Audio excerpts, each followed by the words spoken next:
Hi everybody, this is Dan Stolbarger. Welcome to this week's KFIR Middle East update. It's the week of March 12th. Just a reminder, you want to make sure that you grab the PDF PowerPoint that accompanies this presentation. There's always so much more information as well as photos that accompany each one of the articles.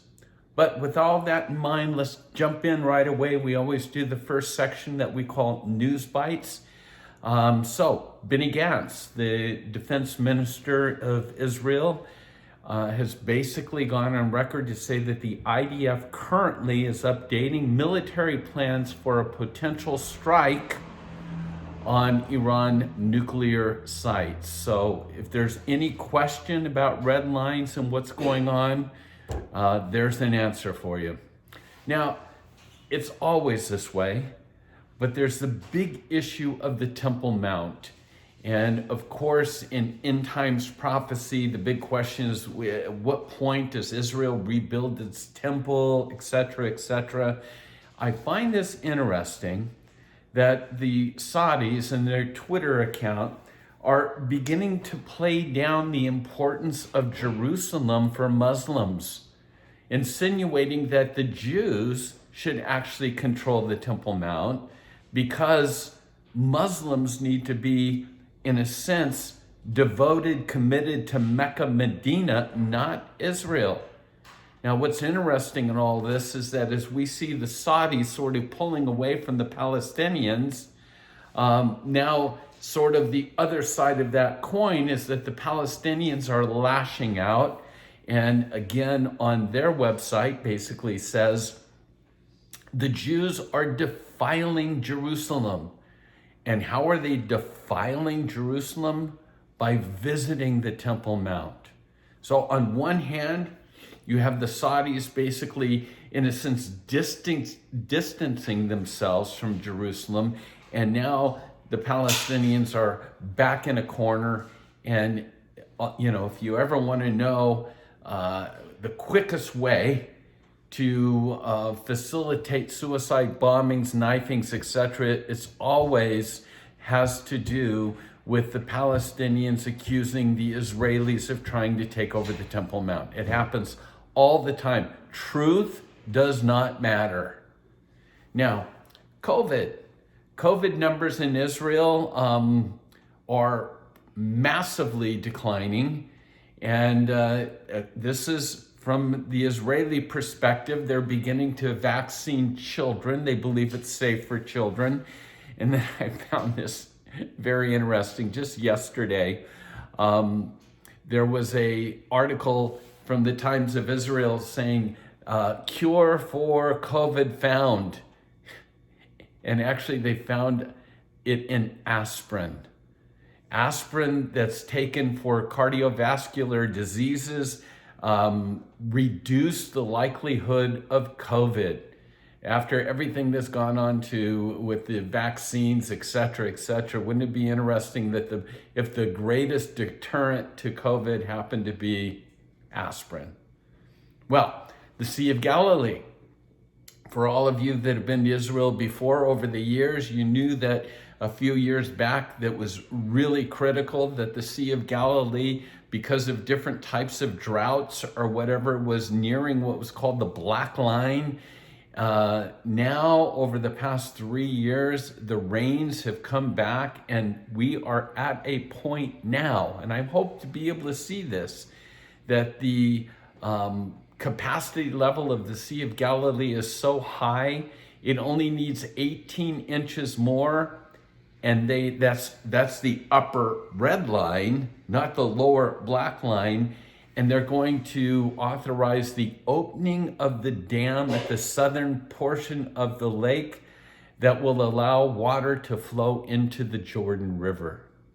Can you imagine what that will look like, to see a full, or at least more than a trickle of the Jordan River? And then about a week back, the Pope visited Ur of the Chaldeans, and also met with the Imam of Iraq. Remember, Ur is the birthplace of Abraham. And the whole concept was, hey, listen, whether you're Jew, whether you're Christian, or whether you're Muslim, we all claim Abraham as our father. Can we just start getting along? Can we, and again, in a sense, agree against violence of any kind? And of course, it's this kind of pseudo ecumenical sort of meetings that kind of blur the lines between Judaism, Christianity, and Islam. And is this the beginning of the preparation for a one world religion? So again, first time that the Pope has ever visited Ur. The photos are amazing to see. But again, for those that follow prophecy closely, they look at this and they say, this is a sign. Well, that's our news bites for the week. Now, our major articles. The first one is just entitled Pay for Slay. Having now almost completed 10 years, the salary for the Palestinian Authority paying out the murderers of the Fogel family. Again, you remember the story of the Fogel family. Two Palestinian teenagers aged 17 and 19 brutally murdered Rudy and Udi and three of their children. So you see the photos here, the children being 11 years old, 4 years old, and 3 months. So these prisoners, as part of the so-called pay for slay reward policy, they've each been paid about over $100,000 apiece. Let that sort of sink in. And now the Palestinian Authority is saying that right now, their budget is to pay out $15 million per month to those that are involved in terror stipends. And this was after a total of $181 million paid in 2020 to security prisoners, terrorist families. And again, you can understand the concern of all of this money being given out to terrorists. And again, the Fogel family, I still see the images of that the brutal murders that took place there. The next article is, I found this fascinating. You can see the photos here of Benny Gantz, the head of the IDF Defense, and a Fox News analyst, and he's holding in his hand a photo that's sort of blurred out. It's interesting that in this Fox News interview, Israel had top secret maps of Lebanon, and there were certain areas of these maps, this whole one is blurred, but there were certain areas of the map that was crystal clear. Most blurred, some crystal clear. Benny Gantz shows how Israel sends messages to the Iranian-backed Hezbollah terrorist group because the areas that were not blurred, that was crystal clear, are the strategic areas that the rockets are being hosted and hidden in Lebanon. So in so many words, Gantz is saying, we know where they are, we know where we're going to hit. Again, Fox News. And then a couple weeks ago, there was an Iranian tanker that deliberately spilled oil into Israel's waters. Now it's come out, no doubt about it. This is now being called eco-terrorism. It was done intentionally. Iran was polluting the Mediterranean Sea to harm Israel. This vessel was called the Emerald, and it was responsible. It had 990,000 tons of crude oil.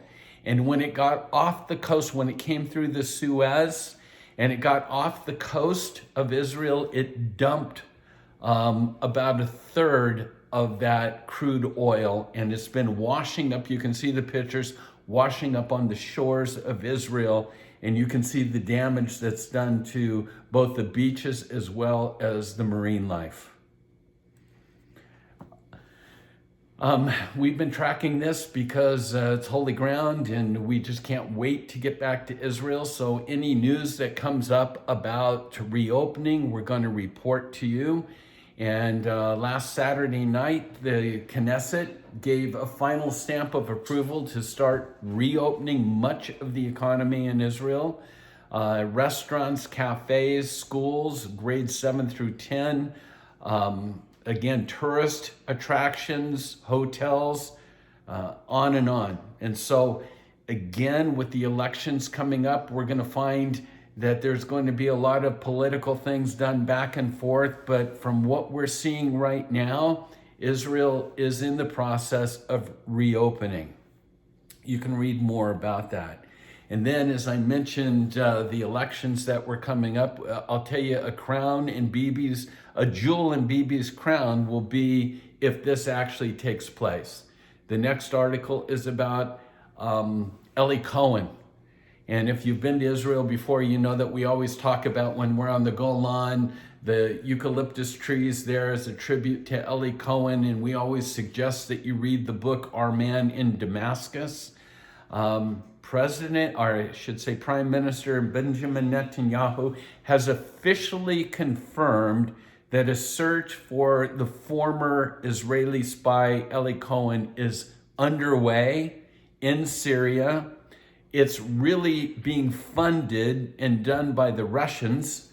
And we've heard that there's been some developments. A Syrian source has told local media that an item that the Russians have sent already to Israel may be a piece of clothing or a document from Ellie Cohen. And so, again, it's unimaginable what it's going to be like for the remains of Ellie Cohen to be returned to Israel. And if that's under Netanyahu, my guess, because I've been one that's sort of standing on the sidelines saying I'm not sure about him being reelected at this time, but I'll tell you what, with the economy the way it is, I mean, the reopening, if Ellie Cohen, you've got the Abrahamic Accords taking place. There's some questions of whether he's going to make a deal with the Saudis beforehand. All of this within the next 2 weeks before the elections. If all of that happens, he will be reelected. Abrahamic Peace Accords. Let's jump now to Biden.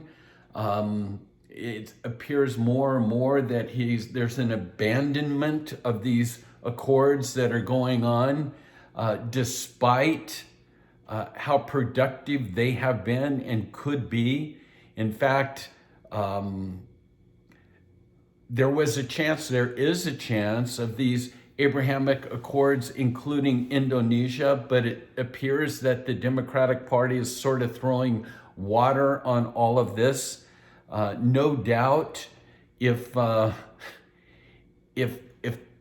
Indonesia would come into this, and if it was through the Biden administration, that would probably give Biden the Nobel Peace Prize. But the bottom line here is that all the Democrats want to do is eliminate anything noteworthy or positive that the Trump administration created. And so despite how productive this will be, I wouldn't count on it. There's an article here, because I see I'm just about out of time, about vaccinations and passports and things such as that. I think the bottom line is that anybody that's seriously wanting to travel internationally in 2021 is going to have to wrestle with the issue of whether you're going to get a vaccination or not. And you can read that article on your own here. Last one here is the dates that we have for our Holy Ground tours. We're hoping to get back to Israel in September, the end of September in this year, 2021. Check them out. And if you have any questions, give us a call, shoot us an email or whatever. We'd love for you to join us in the land where it all began, right? In the land of Israel. God bless you and shalom.